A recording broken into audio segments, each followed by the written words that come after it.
বাচ্চা নিয়েছিলেন, যেটা জারুস সন্তান মুসলমান ভাই।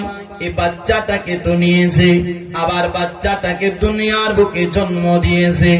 জন্ম দেওয়ার পরে আবার ওই মেয়েটা কি করেছে, সেই বাচ্চাটাকে কতল করে দিয়েছে, সেই বাচ্চাটাকে মেরে দিয়েছে। যখন মেরে দেয় তিনি চিন্তা করতে লাগলো, আমি তো ভুল করেছি, আমি তো পাপ করেছি, আমি তো গুনাহ করেছি, আমার আল্লাহ কি আমায় মাফ করবে, আমার আল্লাহ কি আমায় ক্ষমা করবে। আপনার চিন্তা করতে লাগলেন মুসলমান ভাই। এই চিন্তা করতে করতে আপনার চলে যায় কোথায়, ওই মেয়েটা আপনার চলে যায় আপনার বেরাদার মুসা নবীর কাছে। মুসা নবীর কাছে যাওয়ার পর বলছেন, হুজুর এমন এমন ব্যাপার, আমি এই ভুলটা করেছি, পেটে বাচ্চা ধরেছিলাম, আবার বাচ্চাটাকে জন্মের পর কতল করে দিয়েছি। আমার আল্লাহর কাছে আমি তওবা করতে চাই, তাওবাতান নাসুহার প্রতি আমি দিল দিয়ে অন্তর দিয়ে আমি আপনার তওবা করতে চাই। আপনি তো আল্লাহর পয়গম্বর মুসা নবী, হুজুর আপনি তো কুহে তোর পাহাড়ে যান, আর সেই জায়গাতে গিয়ে আপনি তো আল্লাহর সাথে কথা বলেন, আপনি তো আল্লাহর সাথে কথা বলেন, আপনি তো আল্লাহর সাথে কথা বলেন। হুজুর আপনি আমার জন্য এই একটু নসিহত, আপনি আমার এই খবরটা আল্লাহকে বলবেন, আমার আল্লাহর কাছে আমার জন্য একটু সুপারিশ করবেন, আমার আল্লাহ যেন আমায় মাফ করে দেয়, আমার আল্লাহ যেন আমায় ক্ষমা করে দেয়। মুসলমান ভাই আপনার কথাটা শুনতে নাই, মুসলমান মুসা নবী আপনার রেগে গেল, আর বলতেছে, মেয়েটা তুমি এখান থেকে চলে যাও, এই জায়গাতে না হলে আগুন লেগে যেতে পারে, না হলে এই জায়গার মধ্যে জালজালা চলে আসতে পারে। কেন তুমি এত বড় পাপী, এত বড় গুনাহগার, পেটে বাচ্চা ধরে যেটা জারুস সন্তান, আবার জন্ম দিয়ে তাকে কতল করে দিয়েছো, আল্লাহ তোমায় মাফ করতে পারে না, আল্লাহ তোমায় ক্ষমা করতে পারে না, এখান থেকে চলে যাও। ও মেয়েটা শর্মিন্দা হয়েছে, এই জায়গা থেকে চলে যাও। মুসলমান ভাই এমনি সময় আল্লাহর তরফ থেকে জিবরিল আমিন চলে আসে। জিবরিল আমিন এসে বলতেছেন, ও আল্লাহর কালিম মুসা, আপনি যে মেয়েটাকে তাড়িয়ে দিলেন, তাড়িয়ে দেওয়ার কারণটা কি একটুখানি বলেন, কি কারণে আপনি তাকে তাড়িয়ে দিয়েছেন? মুসলমান ভাই আপনার কথাটা শুনতে নাই গো। ও মুসা নবী বলছে, এমন এমন ব্যাপার, এই জন্য তাকে তাড়িয়ে দিয়েছি, ও অনেক বড় গুনাহগার, অনেক বড় পাপী। আল্লাহর পয়গম্বর মুসাকে জিবরিল আমিন বলছে, আপনি কি জানেন ওর থেকে আরো বড় গুনাহগার আছে?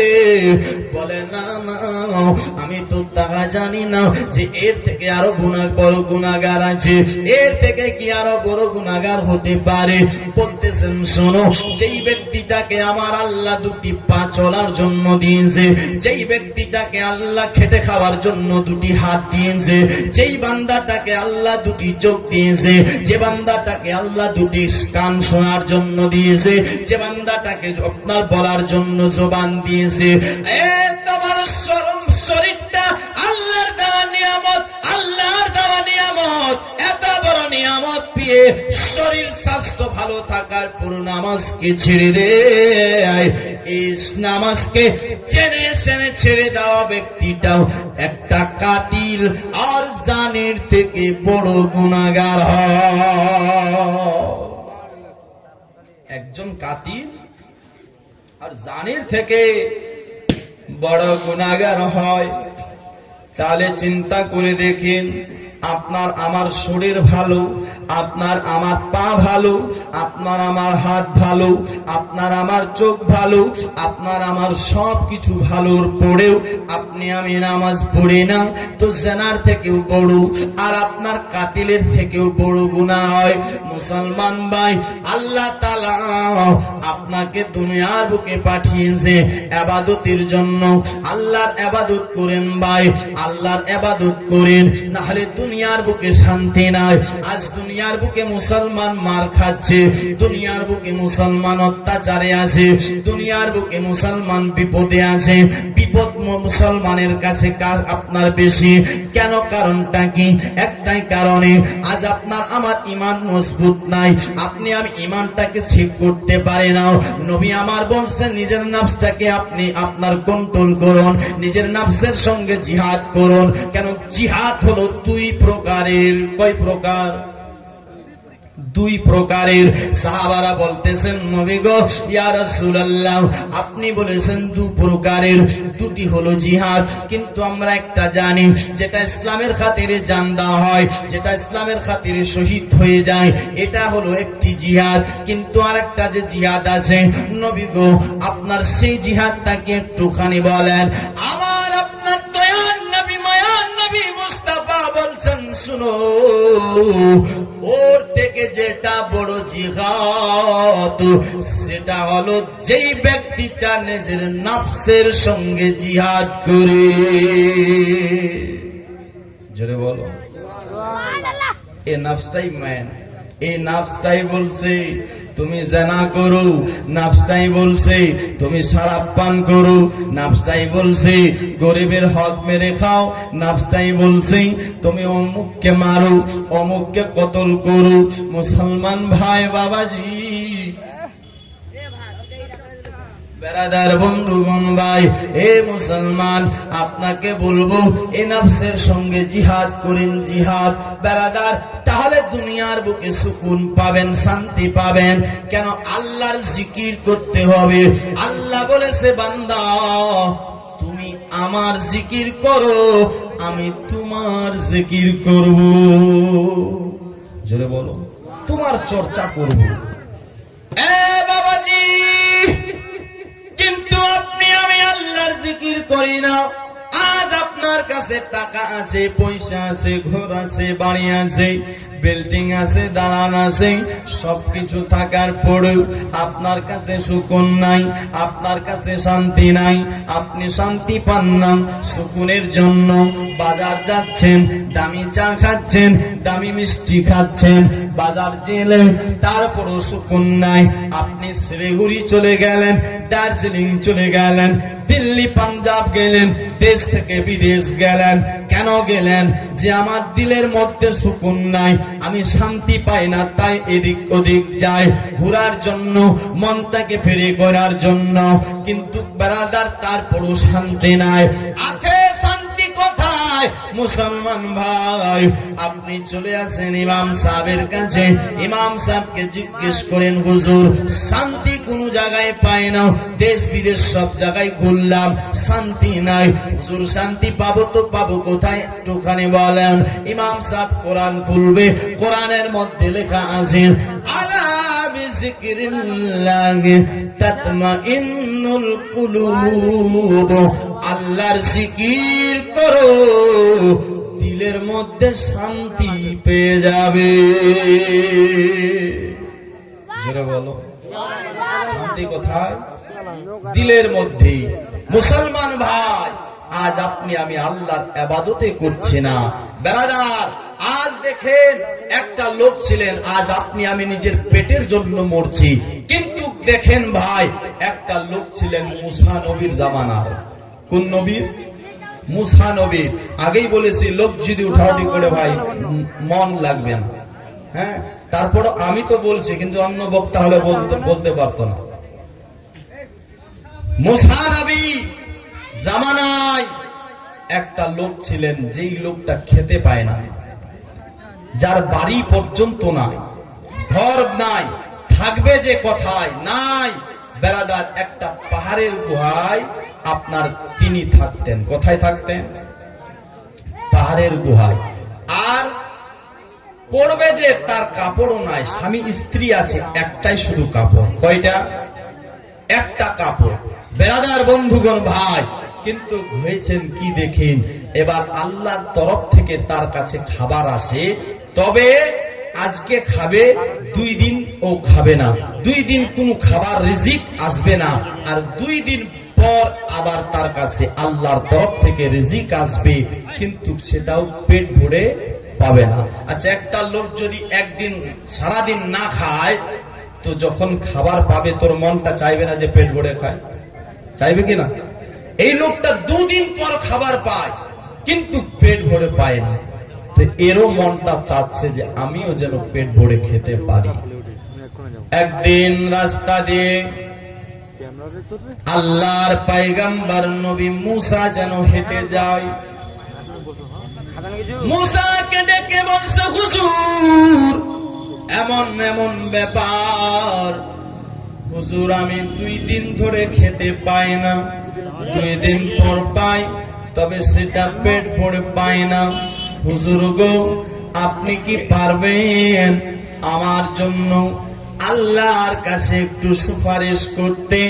আমার আল্লাহ যেন আমাকে পেট ভরে খেতে দেয়। জোরে বলো, আমার আল্লাহ যেন আমায় পেট ভরে খেতে দেয়। হুজুর আপনি কি পারবেন? বাবাজি, বন্ধুগণ, ভাই, হযরত নবী মুসা বলছেন, ঠিক আছে আমি বলবো। তাই নবী মুসা চলে গেল। যাবার পর কথাবার্তা বলছিল, বলার পরে বলতেছিলেন কি জানেন? এই রব্বুল আলামিন, পাক পরওয়ারদিগার, তোমার বান্দা আসার সময় এই কথা বলেছে, তবে এই মুসা নবীকে লোকটা আবার একটি কথা বলেছিল, ওগো আল্লাহর পয়গম্বর মুসা, আল্লাহ যদি আমায় পেট ভরে খেতে না দেয়, আমার জিন্দেগিতে যত রিজিক আমার নামে লেখা আছে সব রিজিক গুলো যেন আল্লাহ তাআলা একবারে দিয়ে দেয়। জোরে বলো, একবারে যেন দিয়ে দেয়। তো মুসা নবী গেলেন, আল্লাহকে বললেন, আল্লাহ এরকম এরকম ব্যাপার, তোমার বান্দাটাই কথা বলেছি।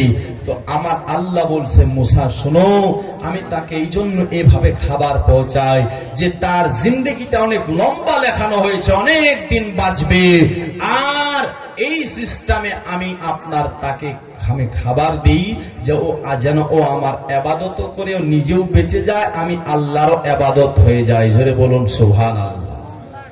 এই জন্য আমি এরকম সিস্টেম করে পাঠাই। তবে মুসা নবী বলছে, আল্লাহ আমি খুশি হলাম, কিন্তু তোমার বান্দা আরেকটা কথা বলেছে। কথাটা কি? যেন আপনার সমস্ত খাবারগুলো একসাথে দিয়ে দেয়। জোরে বলো, সমস্ত খাবারগুলো যেন, যদি আমার আল্লাহ প্রত্যেকদিন পেট ভরে না দেয় তো জিন্দেগির সমস্ত খাবার দিয়ে দিবে, তারপর আমি বুঝবো খাবো না রাখবো। আল্লাহ এটার ব্যাপারে আপনি কি বলছেন?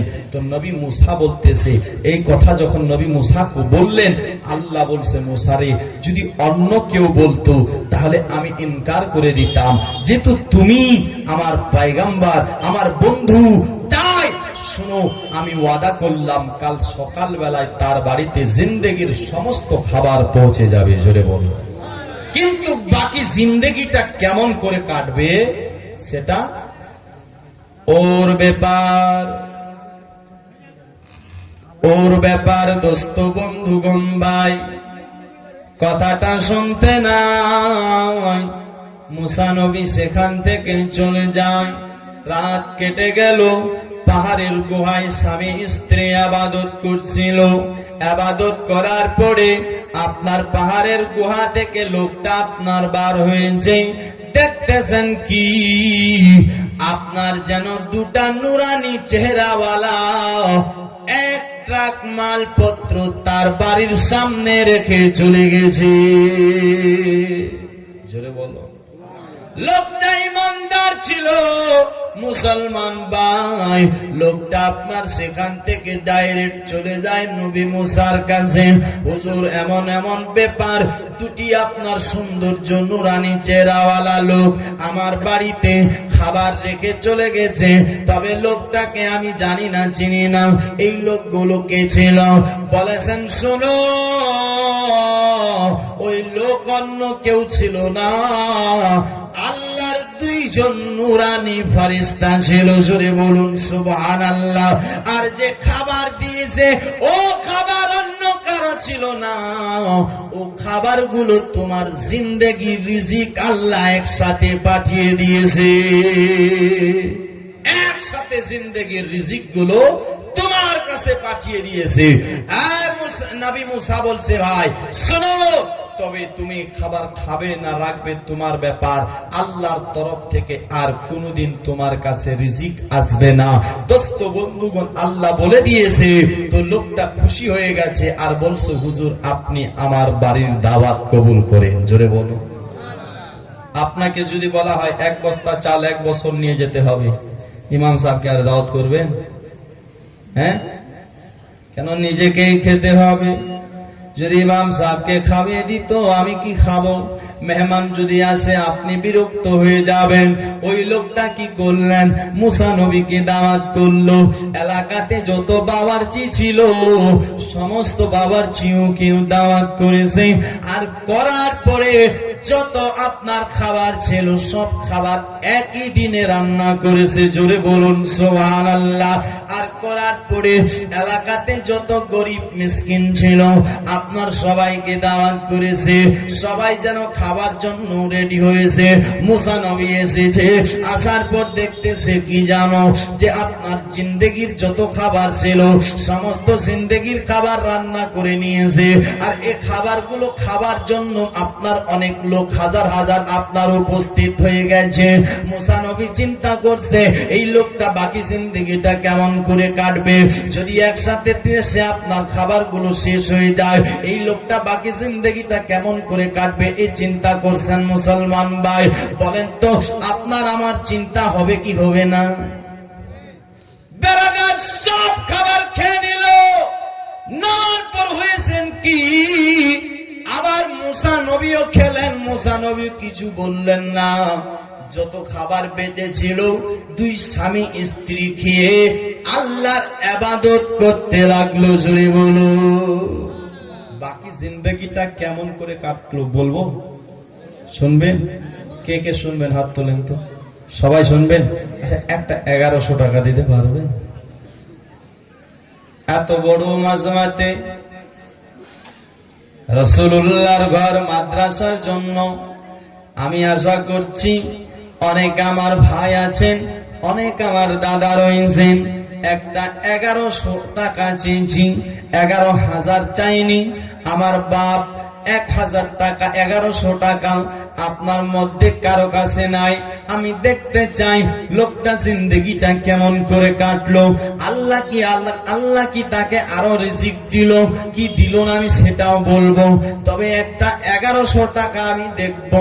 এত বড় মাজমাতে আশা করছি নবীর আশিক অনেক আছে, মায়ের প্রেমিক অনেক আছে, মায়ের দিবানা মায়ের মাস্তানা অনেক আছে। আর ওইদিকে কিন্তু লক্ষ্মীর ভান্ডার অনেক আছে নাকি? ওদিকে আমার মায়েরা লক্ষ্মীর ভান্ডার আপনার পায়। মাকে বলবো, মা লক্ষ্মীর ভান্ডার পুরা দিতে হবে না, পারবেন একটা 500 টাকা কেউ দিতে? রাসূলুল্লাহর ঘর মাদ্রাসাতে নারে তাকবীর, নারে রিসালাত। ভাইজান আমার দেখেন, আপনার মেহবুব আলম আপনার 1100 টাকা দিয়েছেন। আল্লাহ নার দানকে কবুল করো, আল্লাহ নার মনের আশা পূর্ণ করো, জিন্দেগির বালা মুসিবতকে দূর করো। দানকারীর মাতা পিতাকে আল্লাহ সুখে রাখো কবরে।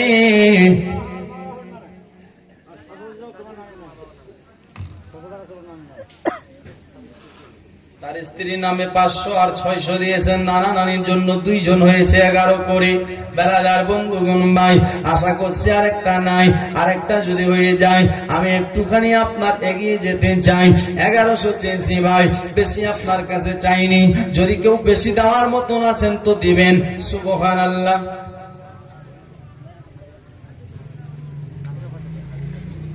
রাশাখা থেকে হাবিল্লা 500 টাকা দিয়েছেন।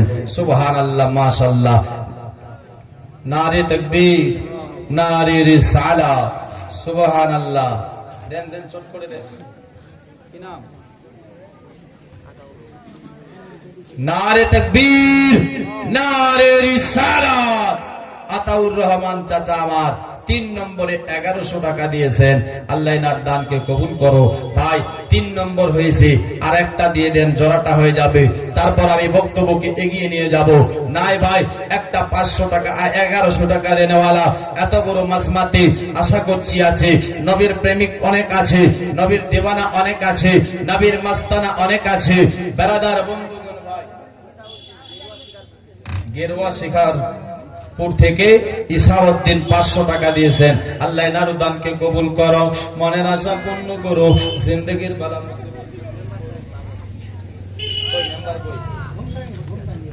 বর্তমানকার রানিং মেম্বার কে আছে?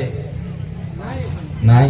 আল্লাহ সুবহানাল্লাহ, উনি 500 টাকা দিয়েছেন, আল্লাহ ওনার দানকে কবুল করো, মনের আশা পূর্ণ করো, জিন্দেগির বালা মুসিবতকে দূর করো। এ ভাই, আমি 1100 টাকা চেয়েছি, যদি ওটা বেশি হয় পারবেন একটা করে 500 টাকা দিতে। বেরাদার 500 টাকা অনেক নয়। মা খালা আপনাকেও বলেছি, মা বাপের নামে জুনেদ আলম ভাই আমার 500 দিয়েছেন, আল্লাহ দানকারীরও মাতা পিতাকে সুবহানাল্লাহ। দেখেন আমার চাচা আপনার দিয়েছেন 500 টাকা, আল্লাহ এনার দানকে কি নাম? মোহাম্মদ আলিমউদ্দিন, আল্লাহ এনার দানকে কবুল করো, মনের আশা পূর্ণ করো, জিন্দেগির বালা মুসিবতকে দূর করো। দে দে পাল তুলে দে, দে দে পাল তুলে দে, মাঝি হালা করিস না, ছেড়ে দে নৌকা আমি যাব মদিনা, ছেড়ে দে নৌকা আমি যাব মদিনা। আমি সাদুর আলী ভাই আমার ঘাগড়া থেকে দেখেন 500 টাকা দিয়েছে, সুবহানাল্লাহ। আল্লাহ এনার দানকে কবুল করো, মনের আশা পূর্ণ করো, জিন্দেগির বালা মুসিবতকে দূর করো, আল্লাহ দানকারীরও মাতা পিতাকে সুখে রাখো। ভাই শাশুড়ির নামে আপনার দিয়েছেন 500 টাকা, আল্লাহ এনার দানকে কবুল করো। ভাই আর নাই একটা 500 টাকা দেওয়ার মতো, এত বড় মাঝমাতে আশা করছি আসে। মা আপনার জন্য, বাপ আপনার জন্য কত কষ্ট করে যায়, আপনার বাপ আপনার মা আপনার জন্য ঘর বাড়ি বিল্ডিং দালান সবকিছু রেখে চলে গেছে, আপনার জন্য জমি জায়গা কিনে রেখেছে, আপনার জন্য থাকার জন্য সুন্দর করে ঘর বানিয়ে দিয়ে গেছে। ভাই পারবেন না নিজের বাপকে মাকে ভালোবেসে একটা 500 টাকা দিতে রে? এদিকে মাদেরকে বলবো, মা স্বামীকে ভালোবেসে পারবেন না একটা 500 টাকা দিতে, আপনার নিজের বেটাকে ভালোবেসে পারবেন না কেউ একটা 500 টাকা দিতে। আমি ছন্দ করছি মায়ের শানে, আশা করছি নিশ্চয় আছে মায়ের প্রেমিক, মায়ের দিওয়ানা মাস্তানা। আমি যদি যাই গো মরে, জোরে বলুন, একবার হাত তুলে বলুন তো ইয়া রাসূলুল্লাহ। সব ঘুমিয়ে গেছে। আমি যদি যাই গো মরে বিদেশের মাটিতে, লাশটাই আমার পৌঁছে দিও মায়ের কাছেতে, লাশটাই আমার পৌঁছে দিও বাবার কাছেতে। আমি যদি যাই গো মরে বিদেশের মাটিতে, লাশটাই আমার পৌঁছে দিও মায়ের কাছেতে। এই জগতে মায়ের মতো নাই কেউ আপন, সেই মায়েরই না দেখে দিও না দাফন। এই জগতে মায়ের মতো নাই কেউ আপন, সেই মায়েরই না দেখিয়া দিও না দাফন।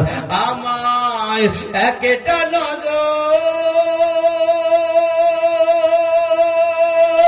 মাগো মা, আমায় একটা নজর দেখিলে মায়ে, একটা নজর দেখিলে মায়ে সুখ পাবে কলিজাতে। লাশটাই আমার পৌঁছে দিও মায়ের কাছেতে। এমএলএ সাহেব দিয়েছেন 5000, আর এটা হ্যাঁ দিলীপ সরকার 1000, বাদিরউদ্দিন 1000, সিরাজউদ্দিন 1000, মেম্বার আরিফ হোসেন 1000, নাইম আক্তার 500, নাজির হোসেন 400, রাকিবুল হক 500। টোটালে 10,400 টাকা এসেছেন। আল্লাহ যেন ইনাদের দানকে কবুল করে, সকলে বলি আমিন সুম্মা আমিন। ভাই বন্ধুগণ, আপনার কাছে নাই ভাই একটা 500 টাকার কেউ দিতে পারবেন না? মা খালাদের কেউ দিকে বলবো, মা একটা 500 যদি না হয় পারবেন মা? আমি আশা করছি সবাই পারবেন। হে মা খালা, একটা কোরআন, যে কোরআনের একটি আয়াত একদিকে, আপনার 7 আসমান 7 জমিন যদি একদিকে, তার ভারকে, তার ওজনকে তোলা যাবে না, তুলতে পারবে না। মা খালা পারবেন এক পারা কোরআন শরীফের হাদিয়া, এক পারা কোরআন শরীফের হাদিয়া 100 টাকা দিতে?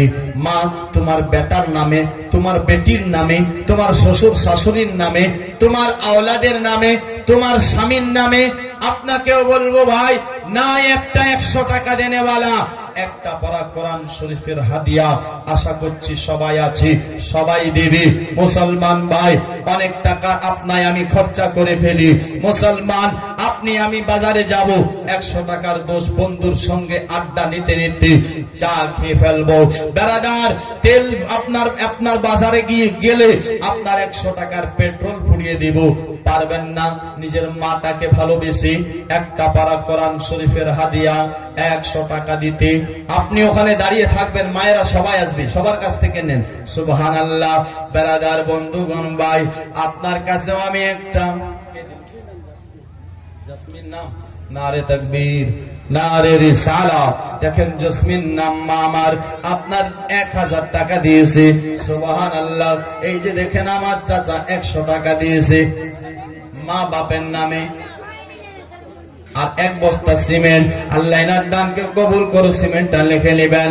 আল্লাহ দানকারীর মাতা পিতাকে আল্লাহ সুখে রাখো, কবরে নূরের টুপি পড়াইয়া উঠাবে রোজ হাশরে। সুবহানাল্লাহ।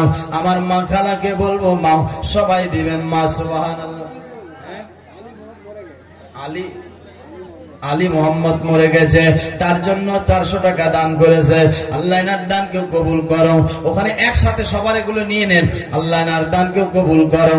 এই যে দেখেন কাশিডাঙ্গার সাব্বির আপনার 301 টাকা। ফাতেমা মারা গেছে, 500 টাকা দিয়েছে। আরো একজন আপনার 200 টাকা দিয়েছে। আল্লাহ এনার দানকে কবুল করো, মনের আশা পূর্ণ করো, জিন্দেগির বালা মুসিবতকে দূর করো। আল্লাহ মা খালা এরা দেখেন সবাই আপনার দান করতে শুরু করে যায়। এরা অনেক দানি, এরা অনেক দান করে। এরা জানে রাসূলুল্লাহর ঘরে দান করলে আমাদের কমে যাবে না, আল্লাহর আপনার বরকত দিবে। আল্লাহ তাআলা আপনার বেনাদার, আপনার ব্যবসাতে কারোবারে বরকত দিবে। মা খালাকে বলবো, দাদু দায়ের নামে 500 টাকা দিয়েছে। আল্লাহ এনার দানকে কবুল করো, মনের আশা পূর্ণ করো, জিন্দেগির বালা মুসিবতকে দূর করো। সুবহানাল্লাহ। দানকারীর মাতা পিতাকে আল্লাহ সুখে রাখো, কবরে। সুবহানাল্লাহ। এই যে দেখেন মা খালার তরফ থেকে 100 করে অনেক এসেছে, কেউ 200 দিয়েছে। আপনার দেখেন একজন দাদা 100 টাকা দিয়েছে। আল্লাহ সুবহানাল্লাহ। আল্লাহ এনার দানকে কবুল করো, মনের আশা পূর্ণ করো, জিন্দেগির বালা মুসিবতকে দূর করো। আল্লাহ সুবহানাল্লাহ। আমি যদি যাই গো মরে বিদেশের মাটিতে,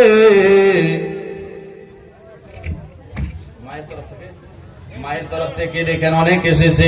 আল্লাহ এনার দানকেও কবুল করো। সুবহানাল্লাহ। জুনেদ আলম নিজের শাশুড়ির জন্য 200 টাকা দান করেছি। সুবহানাল্লাহ।